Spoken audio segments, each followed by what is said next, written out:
There's something to be said about this timing, and I'll follow suit for you. Take your turn and say forever. Dishonestly, you make these side assumptions, and I'm getting too old for this. You're not getting any smarter.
Hello, welcome to the Pedal Progressions podcast. Sorry we're a little bit late. We had some issues with trying to get our stream key to work, but we're here now in the Vi13 studio. I'm here with Kellen Johnson. Craig Frazee could not make it today. He's going to Windrock tomorrow. Lucky him. We got some guests here. Kellen will tell you about them in a second, but first, let me tell you about the sponsors. Our new sponsor, the Grilling Company, you can see right up there in the front. They gave us a bunch of nice meat to eat, snacks for our guests, and they will be giving us snacks for group rides and stuff like that. Keith at the Grilling Company, super cool dude, and he's got the best brisket in town. I'm super excited about that sponsorship. Yeah, check it out in Comstock Park, right by the ballpark. KOM Cycling, check it out. PPP15, you can get all your indoor cycling needs and outdoor accessories for your bike. I need to get a new little tool bag from them. I was on the website yesterday trying to figure out which one I wanted, if I'm going to use a tail light or not is kind of the deciding factor. 8th Day Gym. It turns out there's a new promo. It's not drop-in or the $49. It's you can try 1 week free, and you can use it to do any of the classes. So you can do High Rocks, you can do CrossFit, you could do boot camp. Come in, take advantage of it. It's like at least a $50 value right there. Go 6 times, kill yourself, make it so you can't even stand up or anything. Golf 616, John, it's fun. Go golf indoor. We're all terrible at it. It's fun. And then the Building Blocks Foundation, Inc.org. Send them donations.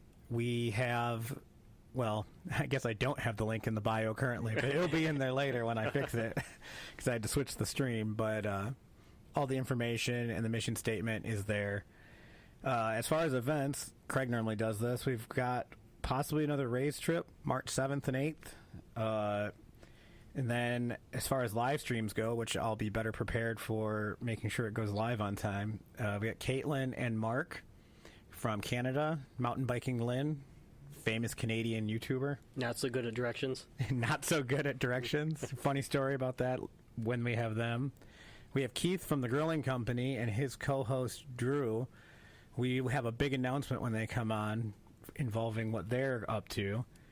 And then after that we have Acker and Jacoby on March 25th talking about all things Barrie leading up to the race, all the pre-rides, all the race day festivities, everything that's going on. Those two will be fun.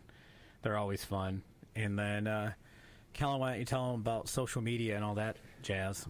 You can find us on Instagram at pedal_progressions_podcast. In the description, you can find our merch store. Anything you buy from there goes right back in the podcast. We love seeing on you. Appreciate anything you buy. You can also email the show at pedalprogressions@gmail.com. Suggest future guests, ask us questions, anything you want. Sponsor the show. Sponsor the show. Yeah, anything you want put in there, make fun of us. We'd love to see it. So yeah, check out our stuff. Appreciate anything you do with us. Our guest today here is Kyle and Nick. I'm sure all you old podcast fans remember Kyle. Kyle used to be one of our hosts before he kind of ventured off on his own. Kyle likes to make videos. Kind of ventured off on your own you're making money doing that now too. I got lots of questions to ask you about things I've seen. I've been holding off asking you questions. Then we have Nick Garrison. Nick is a former BMX enthusiast, a professional photographer. He is a gravel bike race winner, and he's also a bike trip travel partner. Looking forward to hearing all about that stuff from you. Happy to be here. Yeah, Hello, everyone. Happy to have you. And just because I made the scene, we're going to do it. So we'll talk to him in a second. All right, check out Brian's hard work.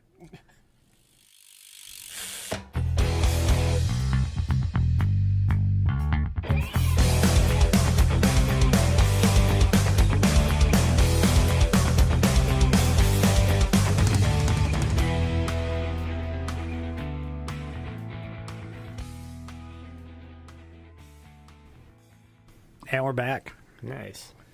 Had to get that in there. Kyle made the videos for that. Yeah, I threw some together. I will say it's really difficult putting together videos that don't have any sound or audio at all. It's really strange. I'm not used to doing that. You made the fade at the end, and it kind of messed with me because I was trying to add a fade also, so that the volume would fade with it. I didn't know what to give you. Should I give you raw stuff? Should I try to edit it a little bit so it makes it easier for you to use? Because you gave me like time, lengths to kind of shoot for. So I made them a little longer than just faded out for you. So sorry. It's all good. I got it. I figured it out. Nice. It just took a long time to do. So the first thing I got to ask you, Kyle, I was seeing this stuff pop up on my Instagram of like action figures, like toys, just like moving, talking. I'm like, oh, that's cool AI. And I thought it was cool at first, but as they kept popping up in that adventure, I was like, hey, wait a second. In the background, there's a guitar that has a skirts and a dirt sticker on it.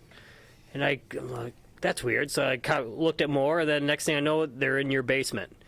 And one thing next, I'm like, that's Kyle. When did you make this stuff? Oh man, yeah, that's I don't know. I guess it's kind of a long story. So I guess when you go diaper shopping, when you have kids, you go diaper shopping to go buy wipes and whatnot. You find which stores have the wipes and diapers that don't irritate your kids' bottoms. Well, it's Target for us. Every time I go into Target to buy diapers, I'd always walk past the toy aisle. And I'd always look for like yellow tags, anything that's discounted. And after a couple of years, I just amassed this like large quantity of action figures that were like 70% off, hoping that my kids would one day like want to play with them. But they're all like Aquaman and Commander Steel and figures you don't want, right? But I got them for like $3, and they're marked down from $20. So it's like, okay, I can't not buy this. So we're at home. We're kind of bored one day. Just it's on like a weekend or whatever. On my Instagram pops up this app. It's called Knock Knock. I think I'm pronouncing it right. And what it does is you take a picture of Hot Wheels, action figures, whatever it is, and you can kind of prompt it, and it will like bring them to life and act out whatever your prompt is. So, like I said, we're at home. A weekend, it's snowy, it's cold, we're not doing anything. It's like, let's open up some toys Dad's got hidden. Let's see if you guys want to play with these things. Open up Dad's toys. Yeah, right. Dad's action figures. So, yeah, we got them out, just like a couple of them, and we kind of started doing prompts with them or whatever. My kids just are, they're just in it for the toy aspect of it. But I'm like trying to prompt this thing, and it turns out it's actually pretty fun. You can do some cool stuff with it. So I put out a couple. I actually got inspired by the what do they call it? The Alex Honnold, where he climbed that building. It was on Netflix Live. I can't remember. Oh, the free climber that climbed that building? Yeah, he I can't remember the name of the building, but he climbed it. My wife and I watched it, and then that night I went downstairs and I was like, I know what I'm going to do for a video. So I did a video of like Batman scaling my shelves or whatever to like catch the bad guy. But what's cool is there's like all sorts of voices in the app that you can use. So like Stan Marsh from South Park, or is it Stan? It's not Stan. Randy Marsh. Randy Marsh is in there. Like Batman's in there. Joker's in there. You got some women in there. There's like some anime characters that I don't really know much about, but some of these voices are like kind of funny. So I did a Randy Marsh voice with a Batman voice and I think like a Wonder Woman. I don't know, just kind of having fun with it. And it turned out that the actual like someone from the app caught wind of it, sent me an email and said, "Hey, we can't find you on Instagram, but we want to like feature some of your stuff." Yeah. I was like, "Really? Okay, sure, feature away or whatever." So I just resurrected my Hot Wheel Instagram from like way back. Yeah. That's where you saw them. And I just kind of started flooding that old account with videos so I could just get something on Instagram for the app to feature or showcase or whatever. So once I got that all up there, I could see that they put one on their story and they put one on their main page, which was kind of cool. But yeah, just kind of, it was all an effort to really get me off social media. Honestly, I was like, I'll just like focus all my energy on this, not all my energy, but just like my downtime on this. That way I don't have to like look at a bunch of other people having fun without me. And yeah, it just kind of turned into that. So your attempt to get off backfired. Now you're making reels for a social media company. Sort of, yeah. And it's also got me back on Instagram too, sort of. But the only thing is like instead of seeing a bunch of bike stuff, I just see like toys. So it's just it's that basically. But yeah, it's been fun. But I didn't realize how like cool action figures actually were. When I was younger, I used to like love them, right? And then you grow up, I'm 40 now, so like obviously don't play with toys or anything anymore until recently. But, don't buy it. Like you yeah, until recently. But this is the guy that resurrected his Hot Wheels channel. yeah, right. So no, I while opening these things up, I'm like, man, these things are like way better than what I was used to growing up. They're like, dual hinged elbows and knees, and they're all joined at the hips and stuff. They can bend in any sort of direction. I'm like, man, these things are awesome. And then once I started posting on Instagram, like anything, there's a community out there for action figures. Like, fig this, fig that. My action figures are this. They're stop motion, all that stuff you go into. It's a pretty big community. And I did realize that no one likes AI. They're all about stop motion. If you post your AI stuff, they'll call it slop. They're like, stop motion still exists, so I feel bad about it. So there's action figure snobs out there with... Well, the OGs that, like, would come home from school and do stop motion on their iPhone, where I would come home and, like, play guitar in my room all by myself. These guys would do stop motion and just, like, have a whole Would take hobby. them 3 weeks to do. You can do an hour in your basement. Yeah, and I think that's the big, like, butthurt thing about it is just AI does it all for you. But, I didn't know any better. I'm still kind of having fun with it. But I don't have the time to do stop motion. That stuff takes forever. But it's fun. Kellen, Kyle. Yeah, yes. Could you guys share this link on things while we're doing this? Because I can't, because my phone's the camera. I absolutely And if can. I do it on the computer, it will stop the stream. All right, I'm on it. I started to do it, and I'm like, oh, it's going to stop the stream. As soon as I go to edit the story, it's going to be bad. In the meet, You put stuff like on there so the screen sees it? Is that what you're doing? Well, we'll put it in the comments. You can... Oh, okay. you just make an Instagram story and a Facebook post, or correct my Facebook post. That would be helpful. Perfect. I'm on it. And in the meantime, Nick, I should have you social media, and you're really good at it. I don't know about that, but all right. So Nick's been on, 3 streams of ours now? You've 2 companion watch parties, and then the Bentonville... Yeah, I think so, yeah. Let's get a little deeper into Nick Garrison, man of mystery, Kalamazoo gravel rider extraordinaire, Yeah, sure. captain of the Chili Cats. Definitely not the captain, no. I'm very low on the totem pole. That doesn't exist, so Get up a little closer. sorry. So you started BMX, like Kellen said in the intro. Yes, yeah. You rode at the bridge. Yeah, the Washington Street Bridge in Battle Creek. Kind of a not super well-known spot. It's basically like it comes across as a very DIY skate park. Like, it's made from asphalt, and some of the stuff is DIY. Like, somebody had a bunch of leftover concrete and like, all right, well, let's make a stair set, whatever. But it was a great place to ride bikes because you could ride there any day of the week because it's under a bridge, so the rain didn't matter. It was usually busier there if it was a rainy day. But yeah, all of my teenage years and early 20s were basically spent riding BMX at that place and various other places. And then one day, you and former guest Nick Slayton decided to buy some mountain bikes, some 26er Enduros, right? Yeah, so I actually owned a mountain bike before that, a few years before that. I bought a mountain bike in like 2012 or something, and then I rode it for like a summer, and then I got... what was it? It was a Jameis Parker 2 that you actually sent to me on Pink Bike. And I bought that, and I rode that for like a summer, and then I was just like riding Fort Custer, and I'm like, this is boring. Like, I just want to like hit jumps and stuff, and there's none of that in mountain biking apparently. So I sold it, and then didn't ride mountain bikes for years, and then Nick Slate and I then got mountain bikes in 2017, and then we're just kind of all in from that point. Yeah, you guys have come up to Pump Track Race League nights. Yeah, I'm 5-time Pump Track winner, by the way. Yeah. I'll say there's only a couple winners of all ever. Yeah, and they're sitting right here. Yeah. Podium right here. 100% of the winners are at this table. And you guys would come out to like the Extreme Country Race and all that stuff. And Oh yeah, yeah. For a while, it was like every week in the summer we drove up here. Yeah, that was always kind of funny because Nick was leasing a truck and he's like, "Oh no, I'll drive." And I'm like, "Dude, my car gets better gas mileage and it's not a lease." And so he burned through those miles real quick.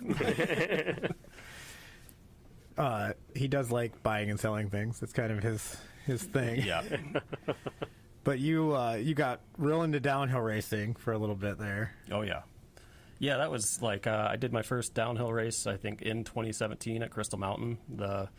What did they used to call that? The Triple or the trifecta. Trifecta, yeah. Yeah, trifecta or something. Yep. And so I did that, and that was pretty fun. And then the next year I did 2 races at Snowshoe. They used to do the downhill classic races or whatever they're called there. I did those, and then I did the U.S. Open that year, and then after that it was just like nothing but downhill southeast. Yeah, we went on a bunch of trips while you were doing that. Yeah, for a while it was like once a month I was driving somewhere to ride.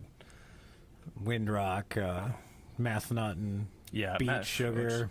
Yeah, the drive to Massanutton's it's very expensive tolls to get there. Not worth it. That's not the best course, is it? No, it's super, super rocky and not steep, so it's just like, it feels like you never have speed. I'm sure it's different for people that are better than me, but it's after doing that race, I was like, I just drove 11 hours for that. I think I can live without coming back here for this race. And of all the people that we would travel with and go on trips with, I would say you were pretty high up on the I hate pedaling scale. Kind of, yeah. And then one day you're like, I bought a gravel bike and it's sweet. That's all I'm going to do now. Pretty much, yeah. And then it evolved to a road bike. Yes, yeah. Bought my first road bike last year. I don't know what happened. I bought a gravel bike in 2020, and then I had it for, 2 years or something, and then it kind of just was just sitting in my apartment for a year, and I was like, well, I'll just get rid of it. And then a few years later, bought another gravel bike, and I've ridden it a crazy amount since. So it's kind of almost like the same story as mountain biking. Started it and was like, oh, this is all right, and then came back and was all in. Actually, that was pretty sweet. I'm always trying to convince Kellen and Craig to go on gravel rides. They pretend like they want to. I'll buy one, look at it for 2 years, then I'll ride it. Yeah, do you all have gravel bikes now or what? Nope. Okay, I don't. Yeah, mountain bikers don't want to hear it, but riding a road bike will make mountain biking way, way better. I bet. I can see that. I can slightly agree. Zwift makes my mountain biking experience that much better. Yeah, so imagine Zwift, but fun. Yeah, right. Zwift, but outside in the real world. Okay, yeah. I rode bike for a summer, in 2015, just trying to get in shape for other stuff. It's not bad. I didn't do it a lot, not as much as you gravel bike, but it was enough to be like, all right, I'd rather be in the woods. Yeah, I don't know. It's just, at least for me, I obviously was not super into the cardio aspect, but, it makes riding trails around here, that much more fun when your cardio's that much better, I guess. All right. It's amazing how much more fun a trail that seemed like it used to suck. Mm-hmm. How much better it gets when you're not dying. Oh, yeah. So, fun story about when, Nick and I first got into mountain bikes. Go to Maple Hill, and, it's, 120 feet of vert or something. Not super crazy amount of climbing. And, we would walk our bikes up to the top 2 times and just be smoked. And it was, looking back at that now, it's, kind of hilarious, because now there's times where I'm like, oh, I've just, gone up, climbed to the top and back down 10 or 11 times, and now I'm just going to leave because I'm just I'm getting kind of hungry. Yeah. Yep, been there. My first year, really mountain biking, my first speed bike was a Specialized Status, 180 mil park bike. Yeah, perfect for around here. Yeah, right? I don't remember how I found it. I think I just picked it because it was under $3,000 and it had suspension and gears on it. I'm like, okay, I can just ride that wherever, my dumb rookie brain thinking that. So I picked it up at like Village Bike in Cascade, and even the guy asked me, he's like, "Where are you gonna ride this?" I'm like, "Where aren't I gonna ride it?" Idiot. Stupid. So yeah, I was living out east in Detroit, or in Livonia near Detroit, and I think I took it to where'd I take it?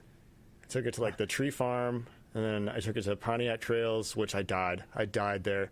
And then eventually brought it to Yankee, rode it at Merrill. No dropper, right? No dropper. I was just so convinced I could just power through it. I had energy back then, and yeah, it was horrible. Because then, before the Yankee Springs time trial in 2015, I bought a hardtail, like a Excalibur or something like Trek, something like that, and hardtail made it so much better. Holy cow, your times just basically get cut in half. And I realized, I was like, so suspension can be your enemy depending on what you're doing. And then I learned about all the different bikes you need to do different stuff. And yeah, I spent a lot of money on bikes that year, but it was really fun. I had a lot of bikes. Pre-kids and marriage. Yeah, all that stuff. And bikes was the only thing that mattered. Speaking of kids, my kid says hi to Kyle in the comments. What up, Grayson? My kid loves Kyle. That, I don't know if we ever told the story about we all went on a trip together and he woke up spooning with you. Yeah. So I brought an air mattress and like, all right, I blew it up, put it on the floor, like, you can sleep here. I gave him a blanket and all that, and woke up in the morning, he's spooning Kyle. It's like, what are you doing? He's like, I got cold. Like, why didn't you come with me? He's like, I don't know. Well, didn't his I was mattress, with like, you. Yeah, that's what it was, yeah. didn't his mattress like deflate or something like that? A little bit. He was like 6 at the time. They sleep on the floor all the time. I don't know how so I got a bed to myself that week, and I don't know how that ended up happening. But Because there yeah, was 3 of us in Grayson. Yeah. I felt him coming into the bed. It's like, I just kind of lift the sheets. I was like, I know what that is. Come on in. Like, I wouldn't want to sleep on that mattress either. He absolutely loves you since then. That's great. I'm sure he's listening to this and thinking it's hilarious. Yeah, we got to go back to that Urban Air again. That was fun. Yeah, that was good. Yeah, we all went to that new Urban Air place, right next to Best Buy. Where Bed Bath & Beyond used to be. It is overwhelming. Oh my God, yeah. Jeez. Lots of kids screaming, lots of flashy lights. Is this like one of those like trampoline Yeah. places? It is, Yeah, but there's dude. like slides and jungle gyms. And I went to one of those one time and my legs were destroyed afterwards. Yeah, when you don't do trampolines, they will destroy you. But Yeah. I did enjoy, they have like the dodgeball pit in there, and there's a bunch of little kids in there like beating up on all these like smaller kids, and so I went and joined the smaller kids and showed those little kids a lesson. Yeah, I was trying to track my kids down because my little one wanted the big one or whatever. Yeah. And you're like, come hit little kids with me. Yeah, it's like, hey, come here, come beat up little kids with me. I'll be back in a minute. I got to find somebody first. So it is fun. I do like beating up little kids. My work rented out Craig's Cruiser, so it was a whole bunch of like engineers playing in the trampoline park, Yeah. just like not coordinated. Do they let you flip at Craig's Cruisers? Yeah. They do? Well, they let us because Oh, you had to we rent it out. rented it. Yeah. They don't let you flip at Urban Air. I saw signs for that. I was like, well, that was no fun. So, whatever. I got in trouble for jumping off of something that was too high into the foam pit. And I was like, "There's a foam pit." What is this made for? You should see what I do in other phone bits. Well, foam pits are so much better when you don't have a bike hitting you Yeah. in the Yeah, face. No kidding. Watch me backflip a bike, but I can't do it here. Yeah, and it, like getting out of a foam pit with the bike is like, oh, suddenly this bike weighs 90 pounds. You have nothing firm to stand on. You push the bike up, you go down farther. It's amazing how heavy foam makes a bike. I learned when I used to go into foam pits more. Back when I stopped making excuses and just did it, I would you lay your bike down and you stand on your bike to get to the side, and then you turn back and grab your Yeah, bike. you So you climb got a on it. platform. Yeah. Yeah. Fun fact, but like everyone's, I want to go to race with you guys sometime. I've never been. Like, I'm just gonna hit the foam pit the whole time. I'm like, bet you won't. Yeah, I bet you do it twice and quit. Also, foam pits are pretty disgusting. Yeah, that is true. Nobody thinks about the 1,000 of sweaty kids that are just jumping into these sponges, and like all that sweat is just in those cubes. I slept in one once. That was a poor decision. That sounds like the worst. I woke up with a Band-Aid on. I wish that was a joke. Well, we started jumping into them with goggles on. 'Cause Oh, yeah, I did. those little specks will just get in your Yeah. eyes, and then you're just, ugh. Yeah, the foam disintegrates because it's so old foam that's just like, like. It's best just not to think about it. Don't Yeah. listen to this. Yeah. Disregard Yeah. this whole section. Just jump in and have fun. Just do it. Yeah, I mean that's how you learn how to flip and stuff, right? So Go for No, it. you just send it off something with a soft landing. Doesn't have to be I actually learned how to flip going into water, so that's the route I would go. I came across this video, I don't know, a couple months ago, and it was like some old clip in like a neighborhood in California from like the 90s of these like just BMX dudes, and they just had these like makeshift jumps like on the side of the road basically. And there's a group of them, and they're just throwing backflips in 720s and just like blowing up on the landing, and it's just like now you see people doing one-handers in the foam pits, and I'm like, this is kind of ridiculous. Like the stuff people used to try when there was no foam pits, it was like, okay, you just don't pack the landing, and then or maybe mulch, you know, yeah. and then just huck yourself, see what happens. Maybe it works out. Well, there is something to that, because if you backflip into a foam pit, you're going to want to land with like your wheels dead even. You don't want to land nose first, because then you just like, you know, get a face full of foam. So, but if you were to your point, if you were to practice on like a mulch landing or a loose packed landing or whatever, you're going to like really focus on landing the way you need to and probably just be better off. Right, and you probably like learn some like techniques on how to bail and stuff like that too. Right, which is also very important. Yeah. No, that's a good point. So since Craig isn't here, I kind of want to throw him on a bus for a second. It's what I do. Oh, you mean the Craig that can't change his own tires? Oh, that's the one. So when we were at Iceman, and Craig was talking to you, Nick, and you mentioned something about you taking pictures and that, or Craig mentioned something about you taking pictures, and you're like, yeah, obviously somebody has never looked at my stuff. And Craig turned to me like after we're done talking, he's like, that guy's a dick. I'm like, no, that's just his dry sense of humor. Like you were so serious about it. I was definitely like just giving him a hard time. I knew that, but Craig didn't know you that well. She's like, that guy's kind of a dick. I'm like, no, that's just Nick. He just had that really dry sense of humor. But yeah, he thought you were such a dick for a minute. I love that. Once we told him, he's like, oh, okay, that makes sense. But yeah, he was. We made fun of him for quite a while. That like, yeah, go check out his pictures, you jerk. Yeah, he wanted me to ask you if you still take pictures. Yeah, I actually just took some of a snowboard like rail jam on Sunday. I saw those. Nice. Where was that at? It was at Bittersweet. Sweet. Nice. So you do it professionally. You get paid. Very little amount of money, but yes. Okay. It is not exactly what is like sustaining me as a human. Just enough to make you want to keep doing it. It like can basically pay for itself, I guess. Yeah. You know, it can justify, you know, like I didn't race Iceman this last year, and I shot photos of it, and it was like, okay, like if I make enough money off of it, maybe I'll just keep shooting photos of it, because the race, I'm kind of like, super fun event, but I feel like the race itself is like not the best race, I guess. But it's like, if I make enough money on it, maybe I can just keep doing this. And so I go and shoot photos of it. And I'm like, all right, well, I made enough money that I'm probably never racing this again. Like, I'll just shoot photos from now on. It pays for the trip. So I almost asked if we could use your camera for this today. it can probably live stream video, and it can run off like an Ethernet cable and like basically work as a webcam. Oh yeah, this is with the USB-C, and that's what we use when we do marks. Yeah, it would probably do it. We would just need some adapter or something. Yeah.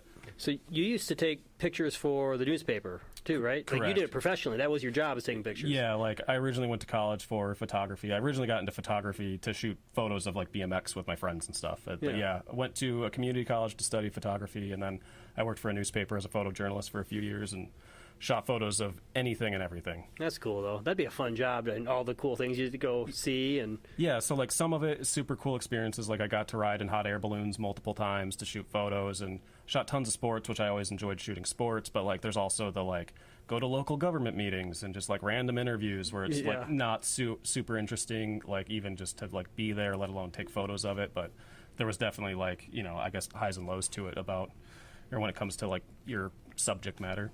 did you keep the vest that says press on it so you can just walk into anything and no one questions you? I still have my press pass from when I worked for There the you go, newspaper. perfect. Yeah.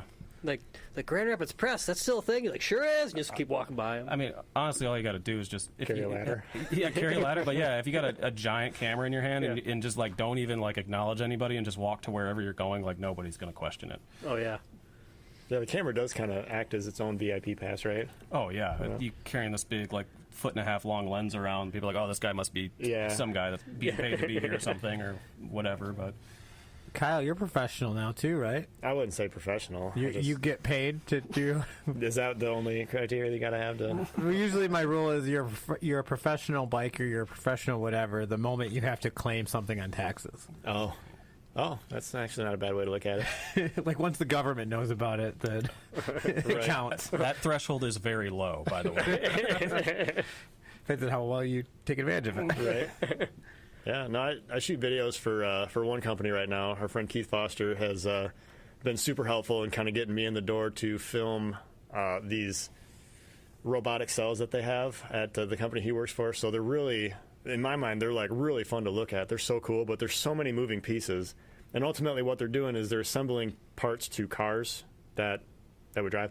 Newer cars like BMW. I think there was one, and I think all the ones that I've seen have been for BMW, actually, now I think about it. But the first one I did had like 6 robotic arms, and they're all inserting these things that are heated up, rivet. Are they brass inserts by chance? No, I think they were like aluminum or something. I used to work at a place that used robots to put brass inserts, like heated brass inserts, into plastic parts. Okay, so that's what this was doing. I don't think they were brass, but either way. So these are 6 robots doing things and whatever. So I get there, my first gig, right? And I'm like, all right, so what am I doing? They're like, well, we just want to get the part from the beginning to the end or whatever. I'm like, what's happening to it? Because there's so much stuff all happening at once. So part of the gig, like you were saying, kind of with photography, is sometimes you're filming an interview, sometimes you're doing something that's a little more exciting. It's like, what's my subject matter doing? And then you kind of have to, since it's a video, I kind of have to think about, like, how do I want to craft a video before I've even shot anything? So the only thing is like, rather than having like a huge camera that's like a foot long, I literally have an iPhone, a GoPro, and a drone. My first gig in there. So it was a learning experience, but the video turned out pretty cool. And I think I've done 3 or 4 videos since then. So it's turned out pretty good. But yeah, the stuff that they make there is so cool. It just sucks that it's like a multi-million-dollar machine, and all it does is build like this one part. That's why your car costs so much. I know. Well, that's like there was one. It's literally the size of like this building. It went from that side all the way to this side, and then it wrapped around in a J shape, and all it did was assemble the grill to a BMW. Yep. That's all it did. Yeah, so I used to work for an automotive supplier, and that's exactly what that whole place was. It's just like these giant machines and automated lines to make an intake manifold. Yeah, it was cool seeing all the things move and everything, but it's like, this is kind of elaborate, isn't it? Like, you should see what they do for furniture. Oh yeah, that's way more technical. Yeah. But no, I get a little bit of cash from it, so I'm not complaining. I like making videos, so if I can do it for a friend, so I can do it for Keith or whatever, and help them out, it's cool. But it's also a way to kind of get more recognition. So the most recent video I worked on, they want to, you've heard of Fanuc robots? It's the big orange or yellow robotic arms that are moving and everything. So if you do a video well enough, Fanuc will actually promote it on their website. So then the company gets a shout out, and then like I guess I would too, since I was kind of the editor. So we're kind of aiming for that, I guess, on the next video for any other equipment that's coming up. So it's fun. It's cool. Like I said, that stuff, the engineering stuff. I wish I would have gone into that, but I didn't have the patience for more school. So. And I've got it queued up right here. Your new Bentonville video that from last year when we all went. Oh right, yeah, that. Yeah, I've been waiting day after day for this video. You mean year after year? Yes, that's right. Yeah. The first Bentonville video was a project, dude. And I wanted to do this next one differently, but I still want to have it be like of value to the viewer. And I think like what the value is going to be is like, hey, if you've never been to Bentonville before, or if you're looking to just kind of get on the fast track to hitting all these different places, just like do what we do and just watch this video, just do what we do, go to where we go, when we went, and then you'll have a blast. You can't go wrong. Don't fly drones behind cars. Yeah, you can do that. Just have a faster drone. Don't go too far with the drone. Yeah. My drone was not going fast. You pulled away, and I was like, wait, stop. Lessons were learned that day. Yeah. You can outdrive a drone pretty quickly. No, I think about how I'm going to add that scene to the video to really capture the moment, because if you watch it on just the drone bit, there's no audio or anything. It's actually kind of boring. But if you can add some cinematic sounds, maybe some like movie references in there. So no, I think about it all the time. I finished the Whistler video finally. That was from 2023. Go watch that. It's on my YouTube channel. And just finished another little music guitar video that was kind of fun. But I wanted to kind of get those done before I really like sunk my teeth into this Bentonville video. So I think it's going to go faster than the first one did, just because I took a lot more B-roll, which is going to be easier to transition from one thing to the next. So hopefully it'll be out before like the next Bike Fest. Yeah, I was gonna say, well, you got a couple months left. Yeah, I know. I'm hitting that deadline now. So we give you a hard time about how long it takes, but you are a perfectionist about stuff. Like, you make sure everything is perfect, exactly how you like it. And I have no time at all. But it is really well done. Like, You your have time to buy videos- the action figures. That's all stuff done like at night after my kids go to bed after I've Zwifted my 2.5 miles. That's I when see you, 5 sometimes. Yeah, well, I only do like 20 minutes a night, so I gotta. I just see you. Yeah, kids went to bed. Pull out your action figures, your Hot Wheels cars. Just vroom, vroom, vroom, and It's actually not like that at all. It's like 3% taking your picture, and the rest, the 97% of it's just like prompting the damn AI to do what you want and doing it over and over and over again. Because the thing about that app is they give you like, I think they call them sparks. Yeah, sparks. I thought it was snaps at first. But they give you a certain amount of sparks. Each animation costs like 30 of them. oh, it's their made-up currency. So if you like just don't prompt it well or just do bad, you're just going to run out of animations or whatever. And you're not going to be able to do anything. So you have to be like really like thorough and everything. But like it rewards you. If you get a lot of views on one, you get rewarded a bunch. And then if you interact with like other people liking their stuff or commenting on their stuff, they'll throw you like 12 or 15 here and there. So you kind of got to play the game a little bit. Well, if they're promoting your own videos, ask them to throw some sparks. I should. I got a guy's name, so he emailed me directly. Like, you want some more promo stuff? Throw me some sparks. What's funny though, dude? If you guys ever go on this app, it's What was it? What was it? Nom nom. knock. knock. NAUK. It's a lot of like action figures making out with each other. It's weird. That doesn't surprise me one No. bit. So as soon as I get one animated, I just go right to Instagram. I feel like that's the real. It's weird. Not Batman and Robin. Oh, it's Kind of like how OnlyFans was meant for like artists originally, and Right. then it just turned into what it is now. It's strange. I have not seen another account on that app that does like stories like mine, or that are even comedy, that are even funny, like with dialogue. They're just like, AI animations that just do one thing, and it's like, it's kind of boring. Come on, man, you got to spend some time doing this. Do you tell them exactly what to say? Like, you write the script? No, I think about it as I'm going. So one of the things that's so fun about it is it's like, exercises creativity. It's like, oh, it would be really funny if I could act out that story. I have people to do it. I don't even have to be in it, So I'll take the pictures, I'll do the animations, and then I have to do all the dialogue. So I'll pick the voices and then type it out, what they want them to say, and do it 2 or 3 times because sometimes they say it like a computer would. Can't you just say it and have them mask it? Like, No, it doesn't work that way. Plus, you have to do all the editing in the app, which is horrible. It's not the best. I think it'd be funnier if you like voice acted it. You think so? Yeah, like did the impressions yourself. I did watch a video today during my lunch on how to do stop animation just out of curiosity, and it's like, because then you can do your own voices, which would be kind of fun. Did you watch it because somebody criticized you enough? Oh, fine, I'll No, see I what watched it's it. about. I watched it because I had one. So one of my videos that I posted on Instagram got like 1,500 views, which was pretty sweet. I thought because it was just like after 2 days of having my account resurrected. Yeah. And on that video, almost all the comments on it were like, "This is slop. This is AI slop." Stop animation exists. I'm like, well, who did I piss off to deserve this? So then I started watching more stop animation stuff. It's like, okay, I can see that I would piss people off doing this. I get it. You got to work way harder at that. The documentary on Disney, it's about industrial light and magic. Oh, yeah. They made like Star Wars and everything. It was George Lucas's like special effects company, but tons of stop motion stuff in there because like that's how they did stuff back in the day. Super fascinating. I've seen it. That is cool. Like all the like real practical stuff they did. It's pretty cool. It's amazing what they're able to get away with some of that stuff. Yeah, well, all that, like you said, some of the older films utilized that. It was like just as effective, back then as like all the CGI is now. Almost more effective, kind of, because it's like, whoa, how'd they do that?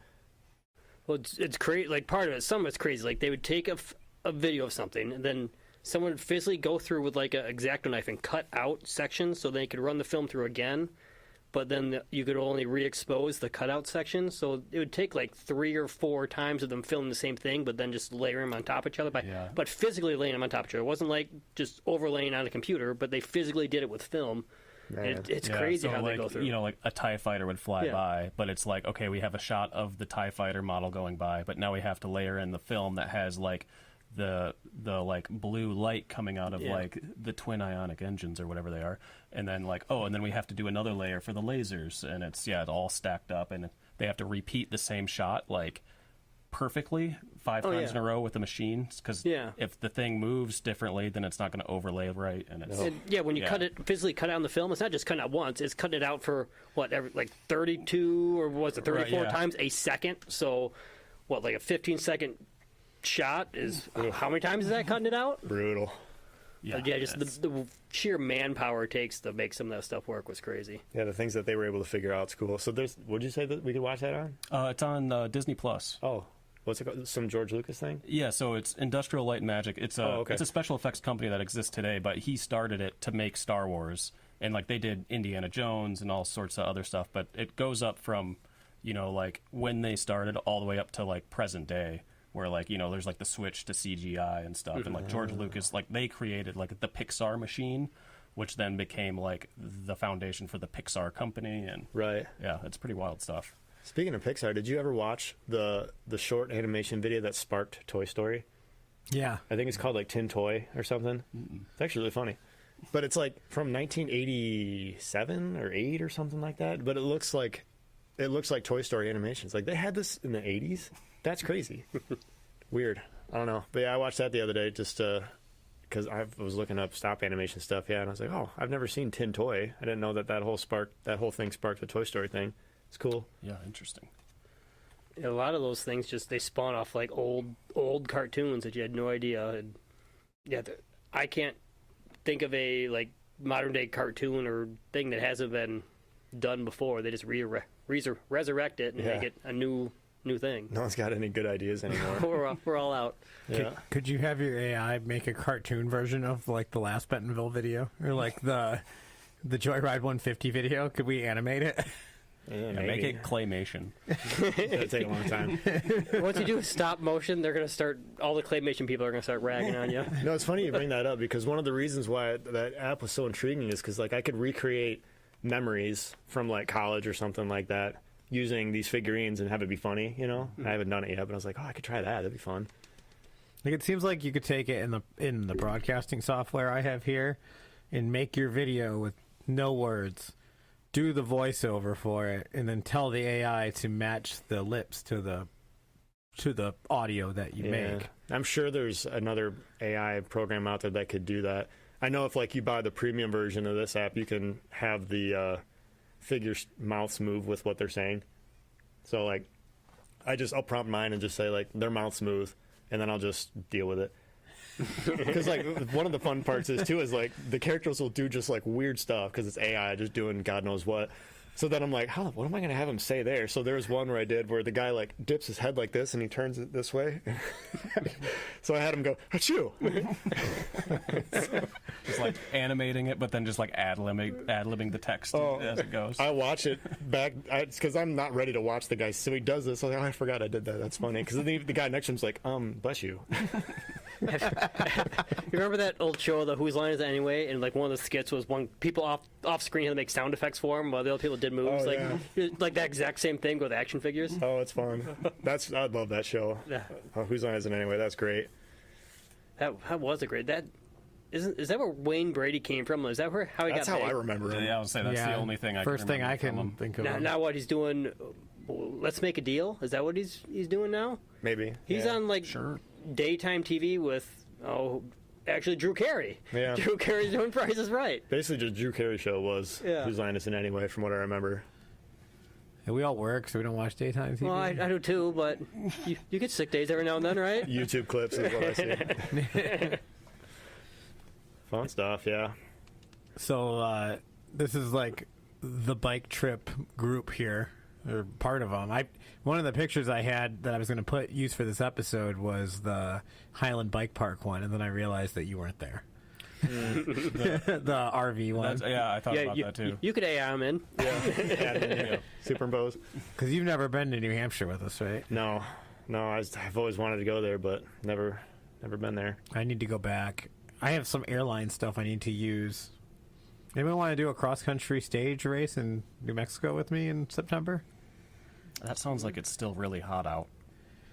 It's up in the mountains, so I don't think it's that bad. You don't do well in elevation. It's New Mexico mountains. Oh. New Mexico? Yeah, Oh, I thought you said Mexico. New I Mexico. mean, I don't know about New Mexico, but there's southern Arizona, there's mountains that are above 10,000 feet. Oh there. yeah, Tucson area. Yeah, like south of there. Well, not my friend, but I know of people that they live in Arizona. They go snowboarding in the morning up in the mountains.